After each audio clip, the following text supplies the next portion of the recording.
Ramkrishna Dhakal sir आइसक्नु भएको छ यहाँ एकछिनमा उहाँलाई म मञ्चमा बोलाउँछु। फेरि त्योभन्दा अगाडि ढिला नगरिकन म हाम्रो विष्णु जोशी भाइलाई मञ्चमा बोलाउँछु।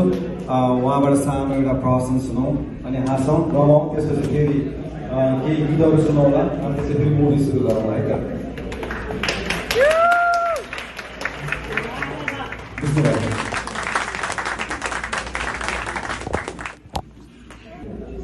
2031 साल साउन 7 गते राति बारा जिल्लाको निजगढ नजिकैको गाउँमा एउटा बालकको जन्म भयो। सामान्यतया बालकहरू जन्मिनु पनि रुन्छ, तर त्यो दिन चाहिँ ती बालक हुँदाखेरि पनि सारे ग चाहिँ सुर लाग्नु थाल्यो। त्यसपछि वरिपरि गाउँलेहरूले चाहिँ त्यो बालक हुँदै गर्दा राति राति कसले रियाज गर्दै रहेछ भनेर चाहिँ त्यो घरमा हेर्नु आउनुभएछ। त्यहाँ हेर्न आउँदाखेरि चाहिँ रामकृष्ण दाइको जन्म भएको रहेछ। आज उहाँ जस्तो गायकलाई चाहिँ यहाँ स्वागत गर्न पाउँदा हाम्रो लागि गर्वको विषय हो। पशुपति बुद्ध फाउन्डेसन परिवारलाई धन्यवाद, विशेष गरी सुशीला बस्नेतज्यूलाई एकदम आभारी छु। अब रामकृष्ण दाइ जस्तो गायकलाई स्वागत गर्ने भनेपछि पनि अलिकति जोड्सेँ कि सुरुमा एउटा यसो गीतै गाएर दाइले स्वागत गर्नु नि जस्तो लाग्यो। फेरि रामकृष्ण दाइको अगाडि गीत गाउने आँट आयो कि मलाई दाइ त्यो बाबुल गिरीलाई चाहिँ ढोकेर लाएर चाहिँ सुर नगर्दाखेरि निकालेर याद आयो।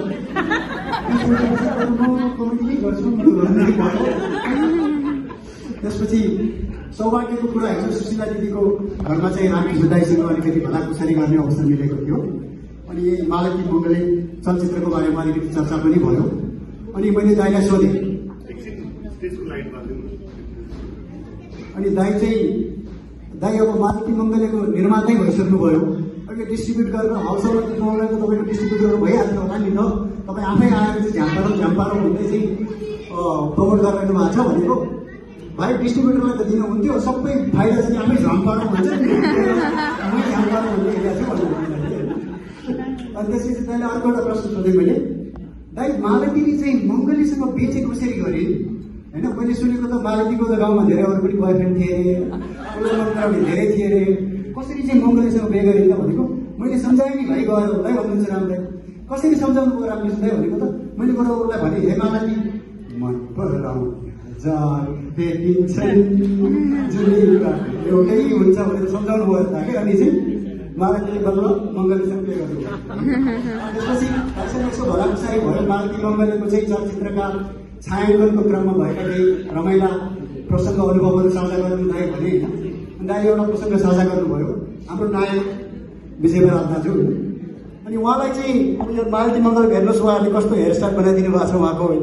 बिचरा त्यो विग लाउँदाखेरि हरेक सिनमा उहाँलाई तनाव भएछ कि त्यो निकाल्यो फेरि लाउने होइन।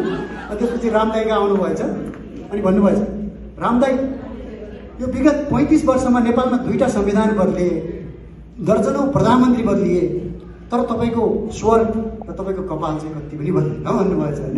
त्यसको राज के हो त भन्नुभएछ। निजगढको तपाईँ जन्मिनुभएको निजगढको जङ्गल पात्र भइसक्यो, तपाईँको कपाल यसको राज के हो त भनेर चाहिँ विजय बराल दाइले सोध्नुभएछ कि रामदाइलाई। अनि रामदाइले स्वर त अब अलिकति भगवान्को कृपा हो र मेरो साधना हो, कपाल चाहिँ खासै के होइन, मैले श्रीकेशको तेल लाउँछु, मेरो हेयरस्टाइलको राज श्रीकेश भएमै हो भन्ने भन्छ होइन। अब तिमीलाई पनि कपालको तनाव भएछ, म एउटा बोतल दिन्छु नि त श्रीकेशको, यसो लाऊ 1 हप्तासम्म, बिहान बेलुका लगाएपछि कपाल आउँछ भन्नुभएछ। रामदाइले भनेपछि त पत्याउनु भयो नि त। अनि विजय दाइ बिचरा गएर लाउँदै रहेछ श्रीकेशको त, बिहान लाउँछन् ऐना हेर्छन् कपाल आउँदैन, बेलुका लाउँछन् हेर्छन् आउँदैन, आज लगायो भोलि लगायो 7 दिनसम्म लगायो कपालै आयो, 8औँ दिनमा नआउँदैन लाउने कि नलाउने यसो हेर्दा हातमा चाहिँ कपाल आएछ।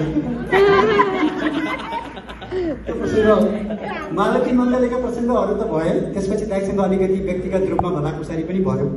अनि रामकृष्ण दाइलाई चाहिँ व्यक्तिगत रूपमा 1-2वटा दुविधाहरू हुँदो रहेछ, केही प्रश्नहरू दाइको मनमा सधैँ रहेछ कि दशकौँदेखि रहेछन्। ती प्रश्नहरू चाहिँ तपाईँको रोएरै बसौँ कि खरानी घसौँ कि, दाइले चाहिँ साह्रै तनाव हुँदो रहेछ, रोएर बसौँ कि खरानी घसौँ कि। 15-20 वर्ष भइसक्यो, अस्ट्रेलिया गएर पनि त्यही सोध्नुहुन्छ, क्यानाडा गएर पनि त्यही सोध्नुहुन्छ, उत्तर छैन। र छोडी जाने निर्मोहीले भन्दैन भने गएछन् फेरि दाइले रोएर बसौँ कि खरानी घसौँ कि। दाइलाई साह्रै तनाव हुन्छ, विष्णुजी के गर्ने होला, म रोएरै बसौँ कि खरानी घसौँ कि भनेर सोध्नुभयो होइन। दाइ तपाईँले 1 वर्ष अगाडि सोध्नुभयो भए चाहिँ मसँग पनि यसको उत्तर हुँदैन थियो। तर अब देशमा जेनजी आन्दोलन भइसक्यो, विशेष गरी भदौ 24 पछि चाहिँ म तपाईँलाई एउटा कुरा चाहिँ भन्छु, दाइ बरु तपाईँ रोएरै बस्नुहोस्, खरानी चाहिँ नबस्नुहोस् है। फेरि खरानी गाडीको फेरि लिडर भएन तपाईँलाई त्यस्तो हो भने दाइलाई चाहिँ देउताहरूको आशीर्वाद छ, आशिष छ, त्यसपछि नेताहरूको आधार पनि छ। अब हामीलाई आशा छ कि आगमन दाइको भइरहोस् बारम्बार पोस्टरमा। दाइसँग एउटा आग्रह पनि छ। आग्रह चाहिँ दाइ यो वर्ष अब केही समयमै हामी मालती मङ्गले एक हजुरसँगै बसेर हेर्दैछौँ, हेर्ने अवसर जुरेको छ। अर्को वर्ष आउँदाखेरि चाहिँ हजुरसँगै बसेर मालती मङ्गले 2 हेर्न पाइयोस्। मैले मालती मङ्गले 2 को अनेक कथा पनि सोचेको छु दाइ। त्यसपछि अब मालती मङ्गले त भइहाल्यो, उहाँहरूको विवाह भयो, विवाह भएपछि त ह्याप्पीली आफ्टर इभर आफ्टर भन्ने कथाहरू सकिन्छ नि त। तर त्यसलाई बढाउने एउटा आइडिया सोचेको छु दाइ। मालती मङ्गलेको विवाह भयो, त्यसपछि अब अलिकति आर्थिक तनावमा जो गुज्रिरहेको थियो नि त, त्यो बेलामा खाद्य लाएर मालतीको टिभी परिदिन्छ। त्यो मालती 2 को कथा बनाउँदैछ अनि होइन खाना टिभी परिदिन्छ, उनी बस्न आयो बिचरा मङ्गले उता काठमाडौँमा भड्किरहेको छ, गाइरहेको छ। मालती यता आइन बस्छु दिनको रात, रातको दिन ऊ नेपालमा बिचरा मङ्गले भपारिरहेको छ, मेसेजको रिप्लाई गर्नु छोडेको। म पनि मालतीको खोजीमा जान्छु, अमेरिका जान्छु भनेर उनले पनि पल्लो बाटो गयो। श्रीलङ्का हुँदै दक्षिण अमेरिका हुँदै तपाईँको मेक्सिको जङ्गलमा हराउँदाखेरि दाइकै गीत त हो नि सहारा, मलाई यो जिन्दगीले कहाँ भन्दै मेक्सिको जङ्गलबाट अमेरिका आएर बस्न पुगेछ है। मालतीलाई भेटेपछि मङ्गलले भने हेर मालती, तिम्रो लागि म 7 समुद्र 100औं खोला तातो बाटो चिप्लो माटो के गरेर यहाँ बस्नु पुग्यो भन्छ। मालती त बचिसकेपछि अब अमेरिकाको हावा लागिसकेको छ। मलाई 7 समुद्र तर त आयो, तर तिम्रो भिसा स्ट्याटस के छ भन्छ कि मालती आउनु बित्तिकै है। त्यसपछि मङ्गलले भावुक भएर गाउँछन् कि नागरिक छैन है मसँग, हरियो पत्ता छैन है मसँग, हे मालती खोज टिपिएसमै मायाको संसार भनेर गाइन्छ। मालती चाहिँ कन्फ्युज भएन नि है। मङ्गलले बिचराले के गर्ने, उल्टा डायलग दिएछन् उसलाई। एउटै गन्तव्यमा जान हुन्थ्यो, जिपिएस मिलेन, मेरो डिबी पर्यो, तिम्रो टिपिएस मिलेन मङ्गलले होइन। बिचरा सेन्टी फेरि सेन्टी भएपछि त अब के गर्ने, रामकृष्ण दाइ नै हो। दाइका गीतहरू नै हुन् हाम्रो जीवनमा, अप्ठ्यारो पर्दा पनि आरो अवरोहमा सबैतिर आशा भनेको दाइका गीतहरू।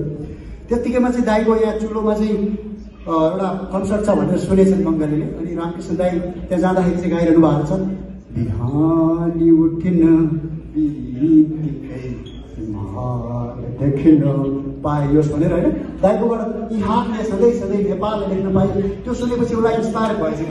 मालतीले मलाई छोडेर के भयो, मेरो देशका लागि छ नि, फेरि आमा हुनुहुन्छ त्यहाँ, बिहान उठ्नु बित्तिकै म बरु हिमाल हेर्छु, म नेपाल फर्किन्छु भनेर निलो गरेछ कि। मङ्गलले नेपाल फर्केपछि के भयो सुन्नलाई चाहिँ हजुरले 2 वर्ष कुर्नुपर्छ है। त्यो चाहिँ मालती मङ्गले 3 को कथा हो क्या त्यो।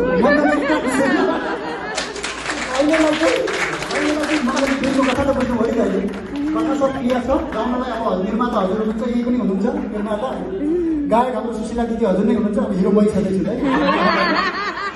तपाईँको अब विजय बराइली जतिको एक्टिङ नगरे पनि मेक्सम गौडेल जतिको हँसाइ हाल्छु। अब हिरोइन वर्षा शिवाकोटी वर्षा राउत एउटा वर्ष बर्साइदिउँला, केही भएन। अब एउटा मात्रै प्रब्लम छ भिलेन कसलाई राख्ने भनेर, त्यो पनि सोचेको छु। राजेशलाई ठ्याक्कै भिलेन राख्ने। And that's my time. I'm doctor Vishnu Joshi, thank you.